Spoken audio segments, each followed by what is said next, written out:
oportunidade que temos de estar aqui. O Senhor nos separou para estar aqui essa noite. Rendemos graças ao nome do Senhor por tudo que Ele tem feito em nossa vida, a sua misericórdia, o seu amor, tudo aquilo que Ele tem abençoado as nossas vidas. Nós podemos louvar e engrandecer o santo nome do Senhor. Amém? Neemias capítulo 1. Aqueles que puderem, em reverência à palavra, se colocarem de pé. Não em reverência a mim, porque eu não faço nada, eu não sou digna de nada, mas em reverência à palavra do Senhor, o Deus que tudo pode, o Deus que tudo faz. Capítulo 1, versículo 11. Senhor, que os teus ouvidos estejam atentos à oração desse servo e à oração dos teus servos que têm prazer em temer o teu nome. Faze com que hoje este seu servo seja bem-sucedido, concedendo-lhe a benevolência deste homem. Nesta época, eu era copeiro do rio. Amém? Poder sentar. Glória a Deus. É uma palavra muito conhecida, né? Neemias, o homem, o copeiro do rei. Nós conhecemos muito sobre esse Neemias que edifica o muro. Mas eu queria trazer hoje aquilo que o Senhor colocou no meu coração sobre a persistência de um homem que faz aquilo que o Senhor ordena. Ou a persistência de um homem que se comove ao ver um povo ali aflito de certa forma, porque há uma cidade destruída, há uma cidade desolada. E nós estamos vivendo em um tempo em qual estamos perdendo a fé, estamos perdendo o ânimo, estamos perdendo a perseverança. E nós estamos falando de um homem perseverante, persistente, na promessa a qual Deus designou a vida dele.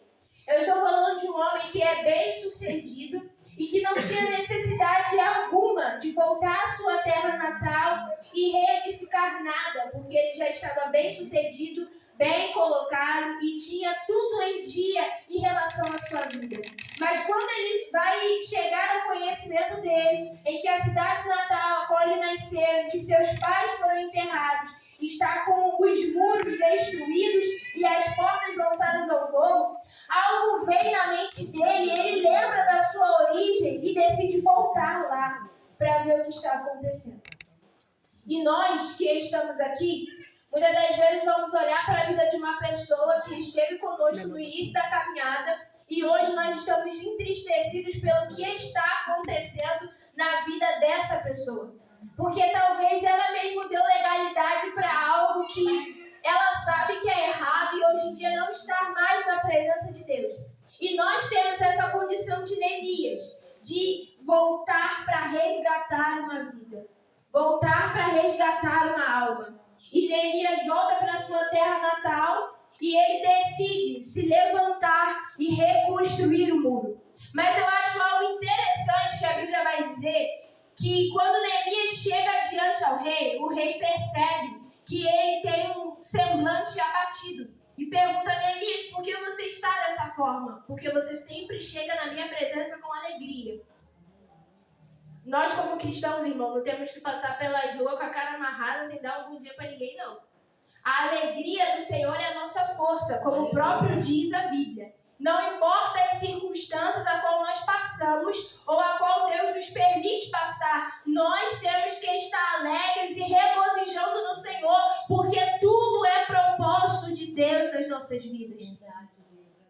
Mas só que tem ocasiões na nossa vida que é inevitável o semblante entristecer-se. E naquele dia foi inevitável na vida de Neemias. E o rei olha para ele e diz: por que você está assim? E ele vai e fala ao rei o que estava acontecendo com ele.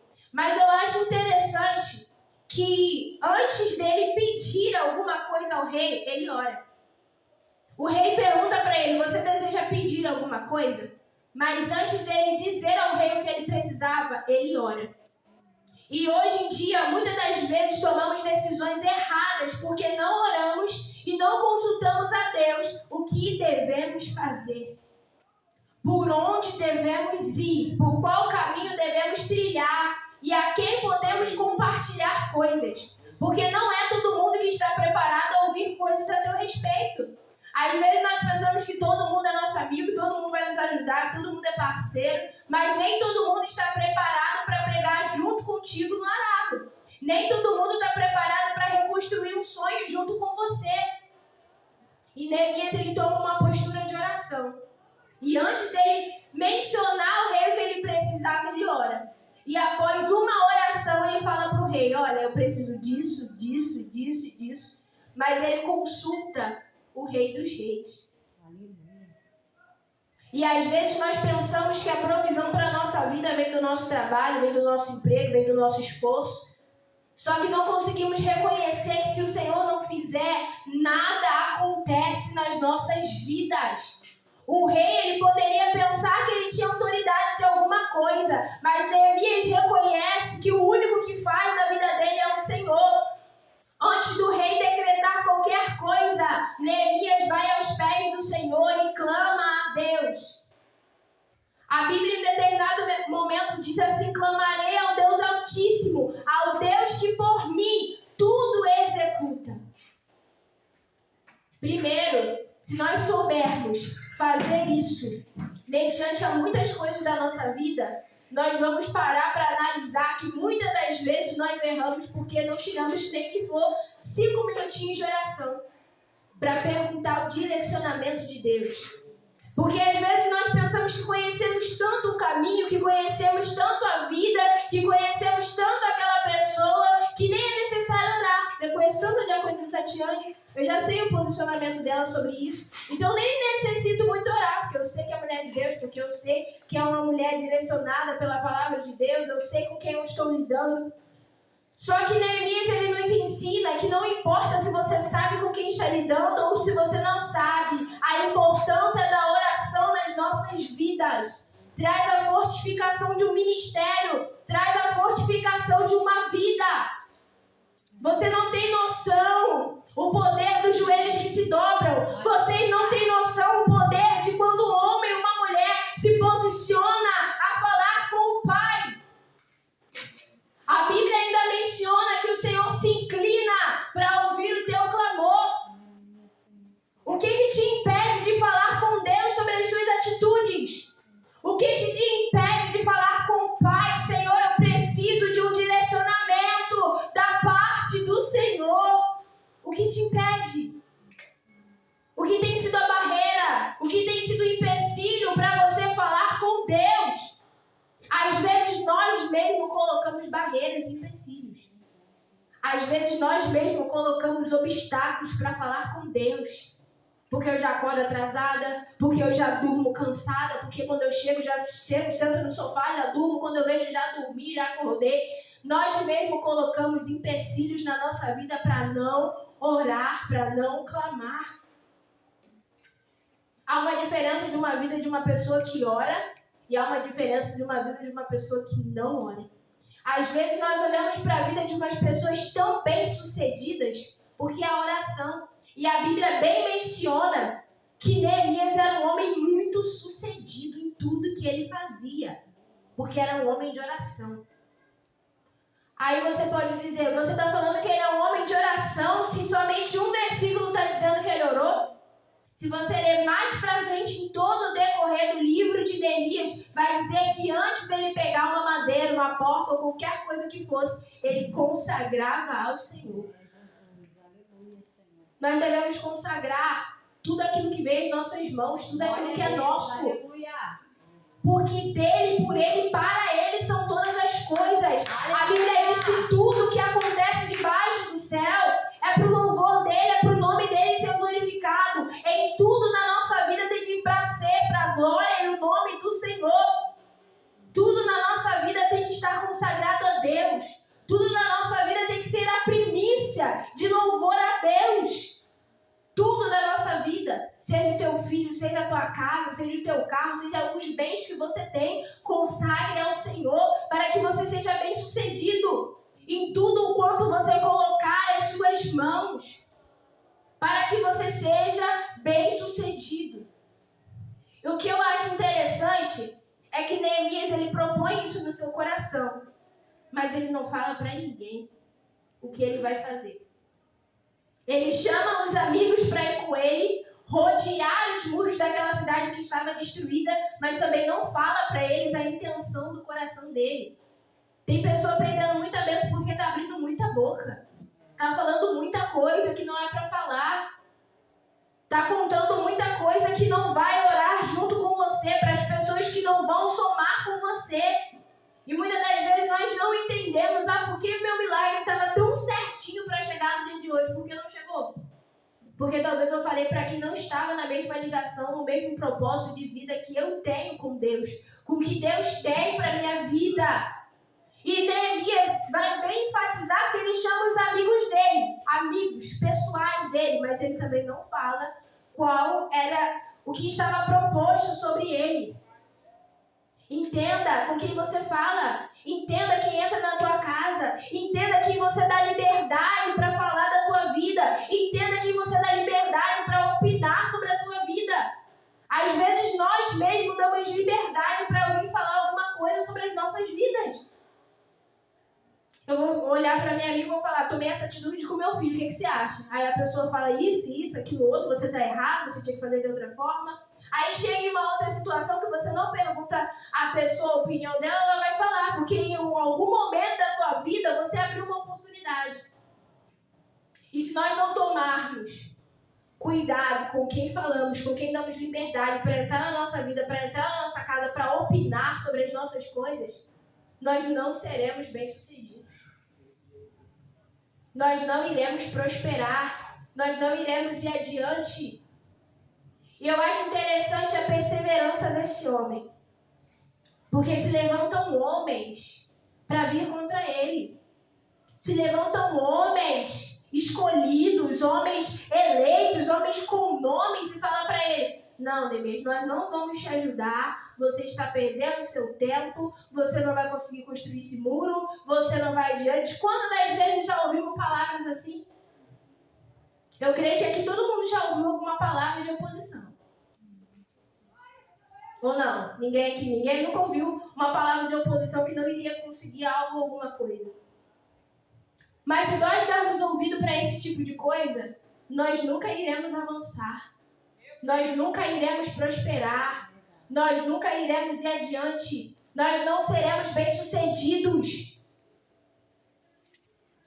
E Neemias, ele escolhe não ouvir essas vozes e prosseguir com seu objetivo. Mais para frente vai dizer que por 4 vezes os homens vão até lá e ficam importunando Neemias, mandando cartas desaforadas para ele parar a construção daquele muro. E ele não desce, e ele não para, e ele ainda diz, eu estou fazendo uma grande obra e eu não posso parar. Glória a Deus. Eu não posso descer. Eu não posso dar ouvido a vocês, porque vocês vão falar coisas que vai contra o propósito que eu tenho com Deus. E às vezes nós estamos dando ouvido a essas vozes que vai contra o propósito que Deus tem sobre a tua vida. Você hoje pode escolher muito bem quem você quer ouvir. A voz de Deus dizendo, vai, levanta, eu sou contigo. Ou a voz dos homens dizendo, você não é capaz, você não vai conseguir, você não vai adiante. Você pode muito bem escolher qual é a voz que você quer ouvir. Você tem o livre-arbítrio, você escolhe quem pode opinar ou não sobre a tua vida. É você que dá legalidade para quem quiser falar qualquer coisa sobre a tua vida. E eu acho interessante sobre o que Neemias ele faz. Ele coloca os homens preparados. Ele coloca os homens para segurar espadas com uma mão e construir o muro com a outra. Para estarem vigilantes e agindo. Porque há pessoas que ouvem uma palavra, não entra no coração, mas também ela para. Não deixa abater, mas também ela para. Você não vai passar nessa faculdade. Não acredito que eu não vou passar, mas também para de estudar, não tem mais vontade de se levantar, não tem mais força de vontade. Às vezes as palavras chegam até nós, não afetam o nosso coração, mas a gente estaciona. Só que Neemias não, as palavras chegaram para ele e ele encorajava o povo que estava edificando junto com ele. Vai, segura essa espada e continua a obra. Eu Usar uma enxada de um lado e segurar uma espada do outro. Usar uma colher de pedreiro de um lado e segurar a espada do outro. Mas eles tinham que estar vigilantes e trabalhando ao mesmo tempo. Esteja vigilante e trabalhe ao mesmo tempo. Nós precisamos vigiar em todas as circunstâncias da nossa vida. Aonde quer que nós estejamos, precisamos estar atentos. Precisamos estar vigilantes. Nós estamos numa campanha de segunda-feira sobre cura. Sobre cura. Qual tem sido a sua ferida? Emocional, carnal, espiritual? Eu não sei qual tipo de ferida que você chegou aqui essa noite. Mas eu tenho certeza que se você tomar um posicionamento diante de Deus, estar vigilante, persistir, você vai ser curado. Antes mesmo de finalizar essa campanha. Antes mesmo de ser o último dia de campanha. Você pode não entender em que área você precisa de uma cura. Mas você tem que reconhecer que somente Deus pode te curar. Aleluia. Somente Deus pode fazer. Glória a Deus. E mais pra frente, no capítulo 6 de Neemias, ainda vai dizer que Sambalate e Tobias ainda pagam um profeta para falar com Neemias que era necessário ele parar aquela obra e fazer um sacrifício no templo. E Neemias, um homem muito sábio e muito direcionado por Deus, ele fala, olha, eu sei que o Senhor é um profeta de Deus, mas essa profecia não vem de Deus. Quem está posicionado e pautado na palavra de Deus, conhece aqueles que são e aqueles que não são. Conhece aqueles que vêm de Deus e aqueles que não vêm de Deus. E Neemias, quando olha para a profecia e para a ousadia daquele profeta, ele fala, não, isso não vem de Deus. E eu não vou parar a obra. Lá no capítulo 6, do versículo 13, vai dizer, ele tinha sido pago para me intimidar, a fim de eu cometesse um pecado, agindo daquela maneira. Então eles poderiam me difamar e desacreditar de mim. Aí você pensa que ele edificou os muros, colocou tudo no seu devido lugar e as perseguições pararam? Não parou, não. Ele edificou o muro, colocou tudo no seu devido lugar e as perseguições continuaram. Você não entende o que muitas das vezes acontece na tua vida. Ah, eu pelejei várias guerras, fui vitorioso e ainda continuo sendo perseguido. Até a volta de Cristo. Não tem essa ilusão de que você vai ser perseguido, vai parar a sua perseguição em determinado momento da tua vida, não. Até a volta de Cristo você terá aflição, você será perseguido. Mas a Bíblia é bem enfática quando ela diz, tem de bom ânimo nesse mundo. Glória! Porque eu venci esse mundo. Aleluia.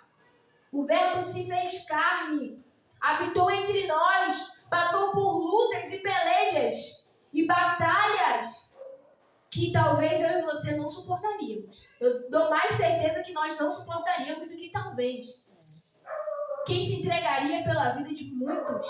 Pessoas que você vê, olha assim, meu Deus, nem vale a pena. Ele se entregou. Deu a sua vida. Foi crucificado. E ele fala, olha, meu filho, vocês terão aflições, mas tem de bom ânimo.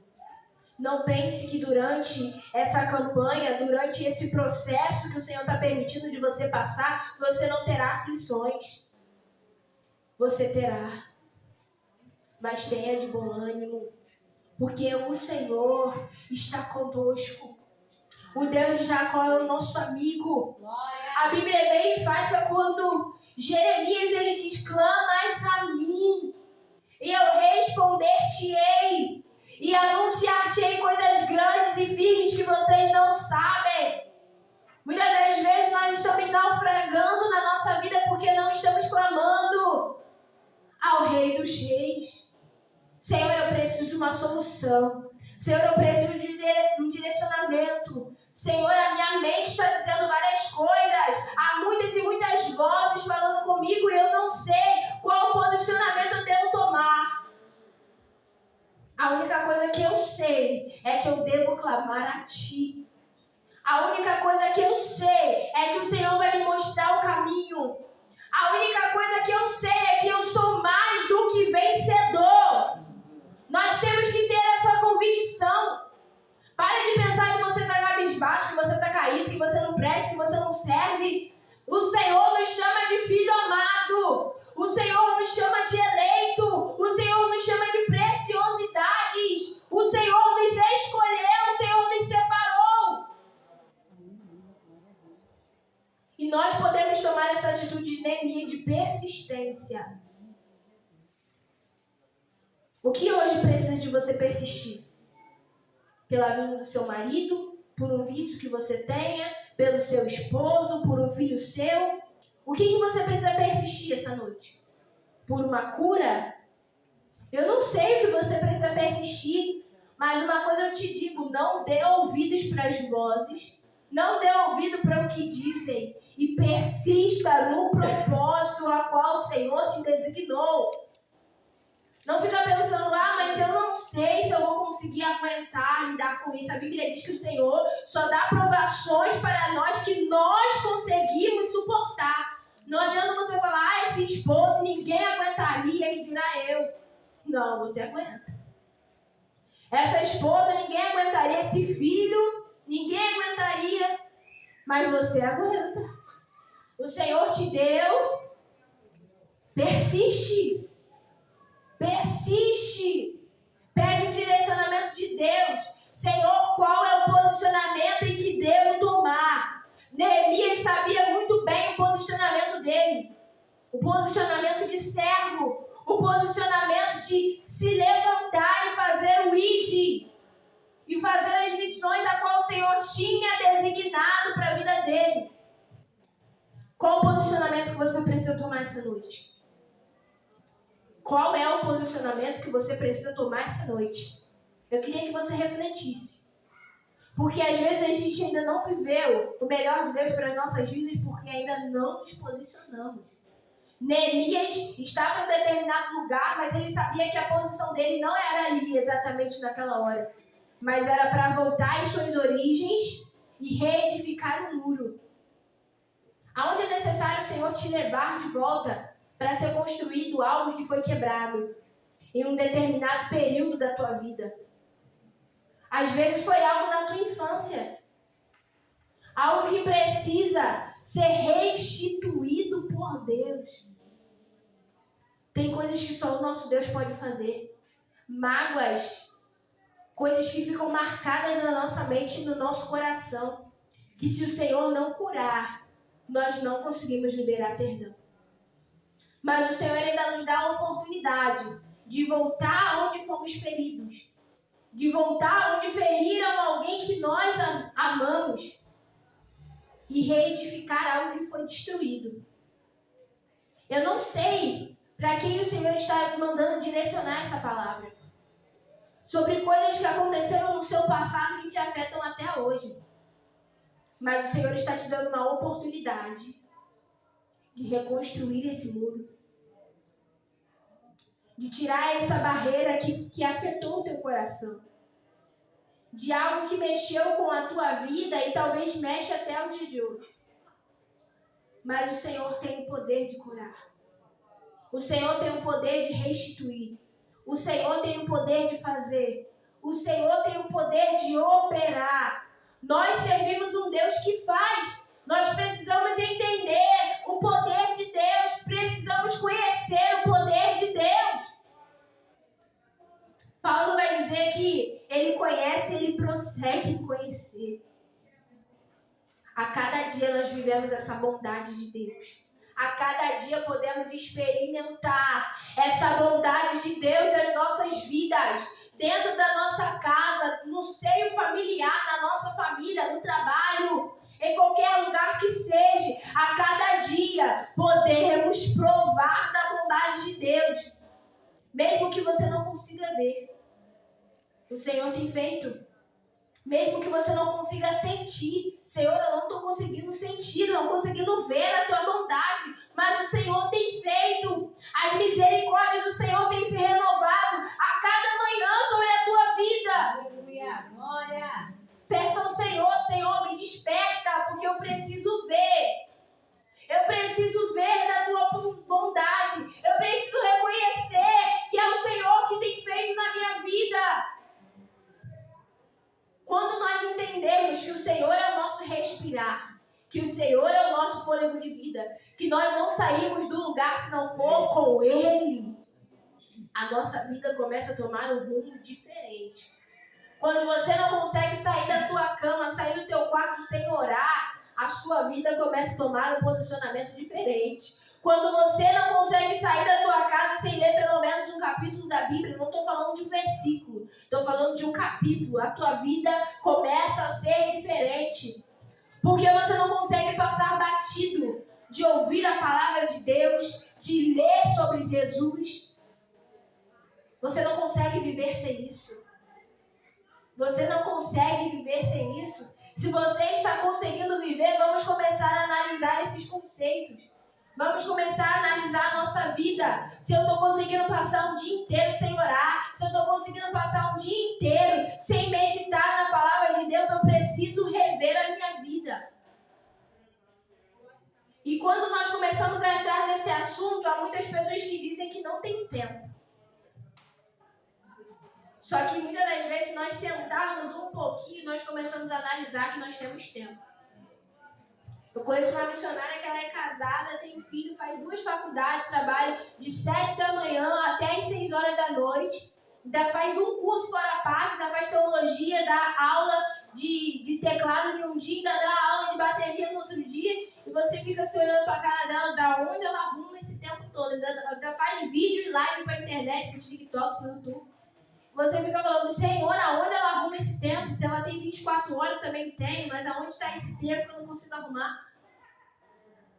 Mas se nós começarmos a ajustar algumas coisas, a diminuir um tempo de celular, a diminuir um tempo de televisão, a diminuir um tempo de fazer coisas desnecessárias, nós começamos a ver que o nosso tempo está sendo perdido para algo que não está acrescentando nada na nossa vida. Nós começamos a analisar que a nossa sede tem sido por outras coisas menos por Deus. A nossa sede tem sido pelo que a minha amiga postou, do que ela está comendo agora, do que ela está vivendo agora. A minha sede está querendo saber o que fulano de tal, que nem conhece meu nome, nem sabe onde eu moro, está fazendo. A minha vida está querendo saber o que o jornal vai dizer sobre a previsão do tempo de amanhã. O que tem sido a sede da tua vida? A nossa sede pode ser de meditar na palavra. A nossa sede pode ser de ouvir a voz de Deus. A nossa sede pode ser de estar sensível à voz de Deus. Nós precisamos ver o que tem sido primícia na nossa vida. Nós precisamos ver o que tem sido primordial para nós. Nós precisamos ver o que tem sido na nossa vida um obstáculo para nos chegarmos mais a Deus. Estamos nos últimos dias. É o último tempo das nossas vidas. Nós precisamos nos despertar. Nós precisamos estar atentos. Falta pouco. Falta muito pouco. Falta menos do que faltava para que o Senhor Jesus Cristo volte. Nós estamos vendo todos os sinais. O que é mais necessário você ver para compreender que Jesus Cristo está à porta. E Jesus Cristo já está levando os seus. Nós fomos semana passada no enterro de um menino de 8 anos. Jesus Cristo está levando os seus, ele já está recolhendo. Soubemos de uma notícia de uma criança de 2 anos que faleceu. Jesus Cristo está levando os seus. Nós precisamos nos despertar. Não vai haver tempo. Não vai dar para ser na última hora. Não vai ter como negociar com Jesus. Ah, Senhor, agora dá para eu entrar. Não tem essa. O tempo de buscar é agora. Aleluia! Que você possa entender aquilo que o Senhor quer falar na tua vida e verdadeiramente buscar pelo reino de Deus. E verdadeiramente ter essa sede, essa fome de Deus. E conseguir entender aquilo que Deus quer para a tua vida. Se há oportunidade de pessoas te chamarem, vamos ler a Bíblia, lê a Bíblia. Se pessoas te chamarem para orar, ora. Se pessoas te chamarem para fazer missão, para ir para a rua, evangelizar alguém, vai. Vamos fazer o ID do Senhor. Nós aceitamos tantas propostas do mundo e as propostas que vêm de Deus, dos servos de Deus, nós recusamos. O que tem sido de primordial na nossa vida? Nós queremos ver a mudança no nosso bairro, mas não queremos pegar junto com os pastores para evangelizar. Nós não queremos pegar pessoas e vidas que precisam de oração e ir nos lares e orar. Querer ver coisas todos nós queremos. Mas nós precisamos arregaçar as mangas como Neemias arregaçou e ir para dentro do problema e orar ao Senhor, pedir força e pedir persistência sobre aquilo que é primordial para a tua vida. Não desista, não desça e não pare a obra. Enquanto o Senhor te permitir um fôlego de vida, arregaça a manga e vai adiante. Porque o Senhor já nos garantiu. O Senhor nos fez a promessa e nos garantiu vitória. E nós temos a convicção, certeza, que o Senhor está conosco. E tudo podemos nesse Deus. Amém? Assim eu agradeço a minha oportunidade em nome de Jesus.